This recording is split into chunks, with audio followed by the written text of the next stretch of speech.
Please subscribe.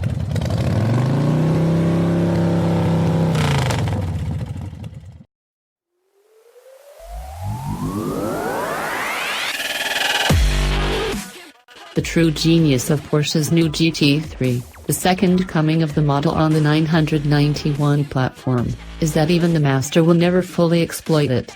That's the trait that defines the GT3, not just among Porsches but among the world's best drivers' cars.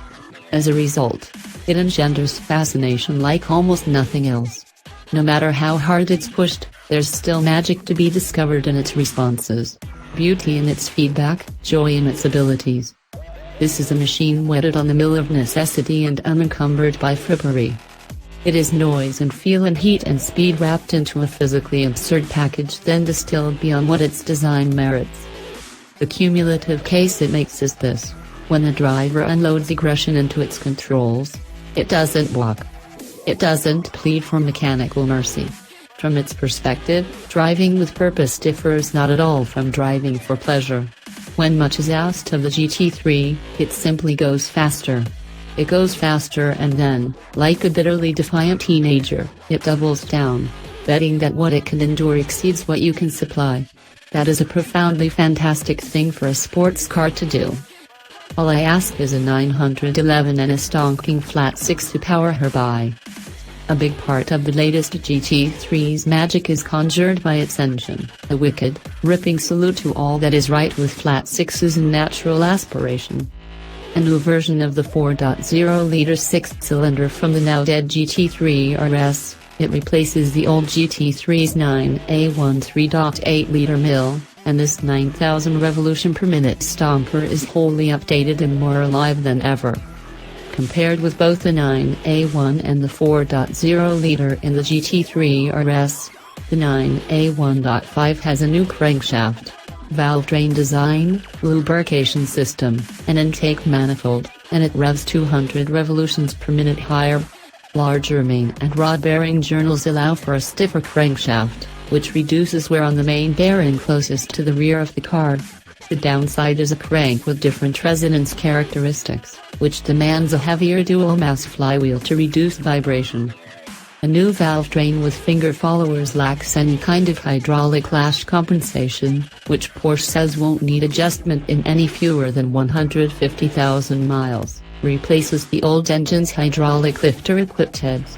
Eliminating the higher oil pressure and volume needed to operate the hydraulic lifters, together with lower rate valve springs, improves both response and efficiency. The engine's dry sump system uses 7 scavenge pumps and a new pressure pump for lubrication. A redesigned plastic intake manifold adds a second flap to boost torque and response at low and mid-range engine speeds.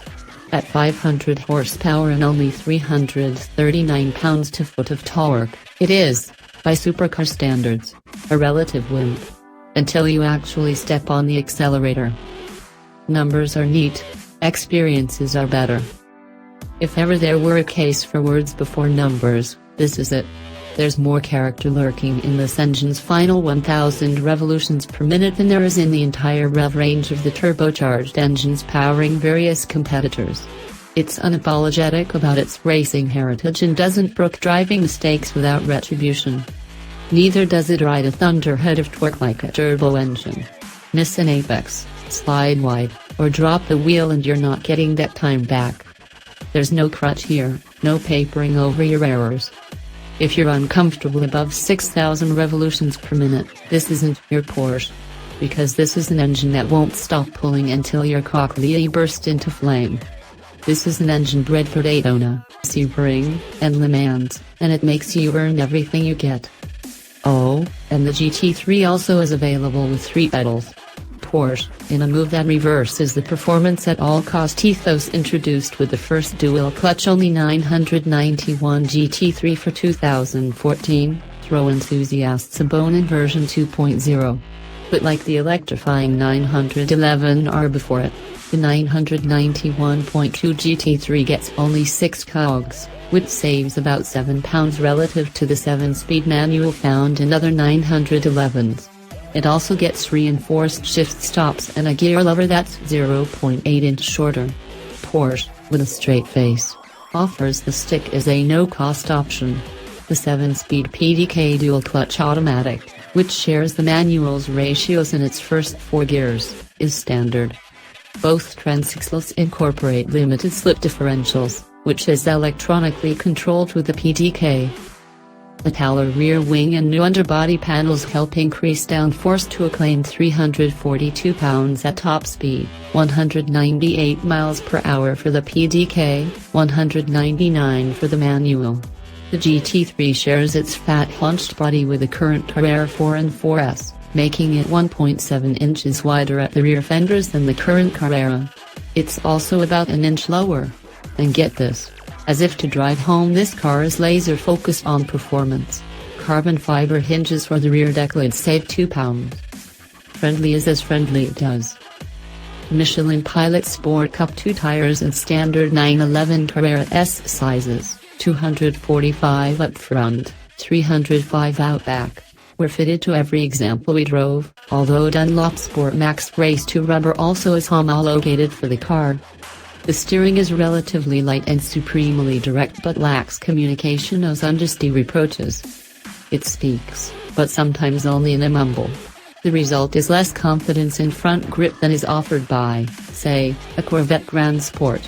Again, there's nuance here. Change your driving and the GT3 changes its personality. Turn in later, or slower. Transition more quickly to the brakes. Throw it into the corner harder. You'll get a new result. You adjust. It adjusts. In this Porsche, there are options for how you handle it. But no matter what you do, it won't surrender. As long as there's fuel in the tank and rubber on the road, the GT3 is faithful. Only Porsche can produce a car offering such compliance coupled with carefully metered control. Go ahead, charge fully committed through undulations. Ignore small road imperfections. You'll feel them, but they don't matter. There's more compression travel than the GT3's ride height may lead you to believe. And the only thing fatiguing about the optional carbon ceramic brakes is their $9,210 asking price.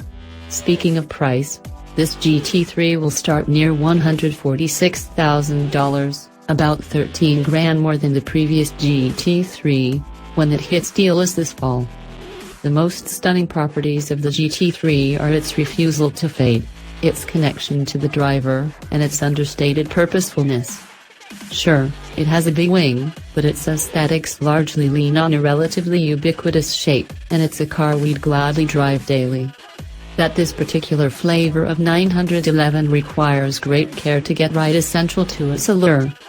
That trait makes it desirable because it demands that its driver be fully involved rather than merely entertained. And that, in any car, is genius.